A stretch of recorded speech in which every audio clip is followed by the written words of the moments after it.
Здравствуйте. Вот хотел поставить быстренько ролик такой. Поступил комментарий от одной из подписчиц. Узнать мое мнение по поводу Германии в плане наращивания вооружения. Я понимаю, в российских СМИ прошла информация, что вот Германия наращивает вооружение. Я уверен, что я не читал российские СМИ по этому поводу, но уверен, что они попытались сказать, что вот Германия сейчас начинает наращивать вооружение, нам надо готовиться, будет еще хуже и так далее. Ну, во-первых, хочу успокоить сразу зрителей. Э, как я уже говорил, пропаганда, она есть пропаганда, и любые новости. Запугивать людей — это одно из тех самых орудий, которым пользуются СМИ для того, чтобы больше контролировать массы, вернее, пользуется правительство для того, чтобы через СМИ больше контролировать массы. Вот. Но я расскажу чуть более подробно об этой информации и что она, в принципе, означает, и почему, и как, и зачем. Значит, да, действительно, немецкий канцлер сказал, что собирается инвестировать 100 миллиардов евро в этом году в дополнение к 47 миллиардам евро, которые Германия тратит на бюджет Министерства обороны каждый год. Ну, почему это в принципе, логично, и ничего страшного в этом нет, уж точно не для России, не для Европы и так далее. Все дело заключается в том, что все эти года они просто не доплачивали. Они просто не вкладывали достаточно денег. Смотрите, есть НАТО. В НАТО входят страны Европы и другие страны Альянса, которые не находятся в Европе, как Америка, Канада и так далее. Вот. По договору НАТО изначально было обговорено, что 2% от ВВП, от внутреннего валового продукта, будет тратиться на оборону этой страны. Вот. Значит, на сегодняшний день, например, на прошлый год, на 2021 год, скажем так, я буду немножко пользоваться компьютером, чтобы не обманывать с цифрами. Ну вот, из 29 стран только 10 стран действительно потратили больше 2% на свое Министерство обороны. Германия не одна из них. Вот. И то в 2021 году многие страны, да, чуть-чуть приподняли свои траты, потому что, если кто-то пропустил, кто-то не знал, когда Трамп был президентом Америки, он очень сильно разозлился, в принципе, на Европу. И сказал, что, ребята, мы договаривались, что НАТО, страны, которые входят в НАТО, будут тратить 2%. А так получается, что больше половины не тратят этого. А Америка, например, тратит чуть ли не 4%. И почему Америка должна переплачивать за все страны Европы, в то время как НАТО в большинстве своем должен охранять Европу. Вот. Логично все, рационально. И опять же, Трамп больше старался сэкономить деньги, которые Америка разбазаривает внешне, и инвестировать их в саму Америку. Так же, как перевести больше продукции в Америку и так далее. Вот. После этого они чуть-чуть приподняли эти страны Европы, и даже с тем, что они приподняли, например, в 2020 году, если Германия тратила 1,4%, значит в 2021 году она потратила 1,53% на свое Министерство обороны. Если вам дать просто такой пример, вот Россия, например, тратит каждый год 4,3%. В 2020 году она потратила 4,3%, а Германия 1,4%. Понимаете, разницу в 3 раза больше. Да, и проблема еще началась в том, что вот как я ставил ролик о помощи Запада Украине, вот как они на самом деле помогают с тем, что Канада послала там ручные гранаты, и с тем, что послали 100 противотанковых установок 1964 года, и Германия, которая просто немножко опозорилась, можно сказать, в этом случае, она послала 1500 противовоздушных установок «Стрела», которые у них находились еще со времен ГДР, и они их несколько раз уже пытались утилизировать, но это стоило очень много денег, и вот они их послали в Украину, 1500. Украинцы немножко ошалели, потому что сказали, что там сотни этих установок просто не то, что не работают или что такое, а ими опасно пользоваться, там есть трещины на них, и это может просто взорваться прямо вместе запуска, и убить своих же людей. Сотни причем, понимаете, вот такая вот... Извините, пришлось прерваться на секунду, был звонок. Вот такая вот тема была с Германией, да, что просто как бы вместо того, чтобы послать более усовершенствованное оружие, они послали все то, что у них лежало на складах и не знали, как от этого избавиться.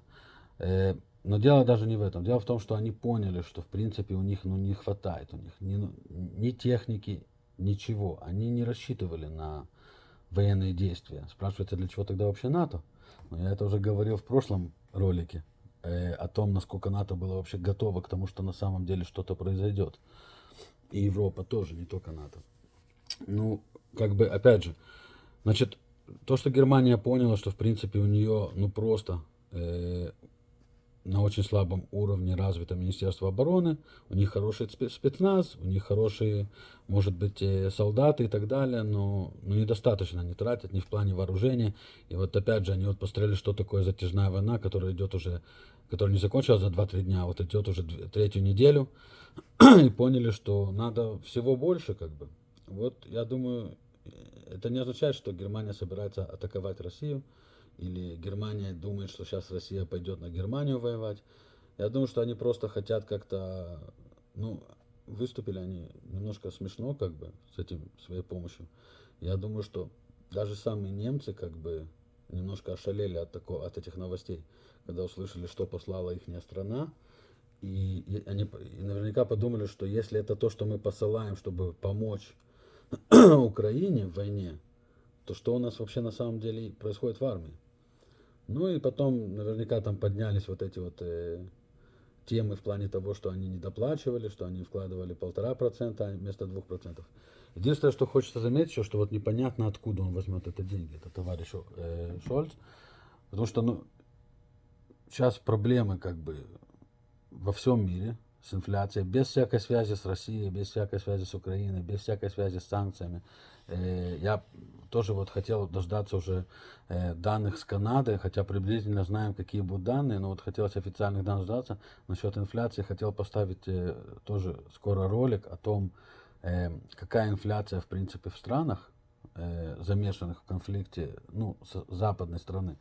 И так ли это правильно, правда ли это то, что они обвиняют во всем этом, опять же, войну на Украине?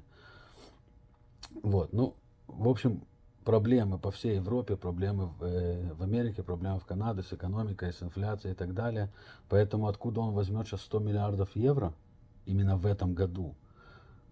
Я не представляю себе со всеми вот эти, это как же опять же, это или брать больше налогов с людей, или напечатать еще денежек, но это значит еще больше поднимется инфляция.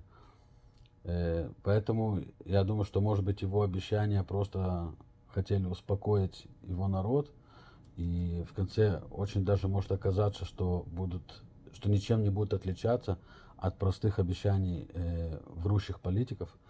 Ну, они привыкли это делать, и они это часто делают, так что не знаю, сможет ли он на самом деле у себя в стране найти сейчас лишние 100 миллиардов евро и вложить их в Министерство обороны. У них сейчас куча беженцев с Украины, у них куча, то, что поднимаются цены на газ, на нефть и так далее, куча других растрат, и добавить к этому еще 100 миллиардов, ну, не знаю, я действительно считаю, что это уже просто вранье, или человек просто не понимает, что говорит. Причем сказал он это еще 27 февраля, вот только после первых пару дней войны. Я думаю, что он еще не понимал, как санкции против России повлияют на экономику Европы. И вот он вот зарядил такое. А будет ли он это делать, я сомневаюсь, опять же, ну не будет у него денег на это. И не потому, что я считаю, что Германия не способна. Ну просто экономика мира сейчас такая, что лишних денег не может быть, а напечатать лишние деньги — это еще больше увеличить уже просто скачущую вверх инфляцию. Так что ни о чем, я не думаю, что есть о чем переживать. И опять же, даже если он, да, инвестирует эти деньги, это не для того, чтобы напасть на Россию или защищаться от России, или влезть в войну на Украине, потому что даже если он вложит эти деньги, это принесет какие-то плоды через несколько лет, в лучшем случае, потому что вы не можете просто так. Сегодня, например, купить F-35. Его надо заказать и потом ждать, пока его сделают, пока его прилетит, пока его облетают, пока научат летчиков и так далее. Вот как простой пример самолета, да. Или если разработать какую-то новую систему ПВО, так это тоже берет время, чтобы ее разработать, чтобы произвести, чтобы обучить персонал и так далее. Ничего в ближайшее время это не повлияет. Единственное, что может быть, да, у них как-то поднимется со временем их военная мощь, которая на сегодняшний день, если судить по тем системам ПВО, что они, да, послали, ну, совсем слабенькая. Вот. Ну, надеюсь, ответил на ваш вопрос, Виктория. И спасибо большое, что смотрите, что пишите комменты. Пишите мне, если вас что-то интересует. Опять же, проверю те факты, которые смогу найти в более-менее независимых СМИ. И опять же, как всегда, добавлю свое мнение, как я это понимаю, как я это вижу и так далее. Так что пишите, буду записывать. Спасибо.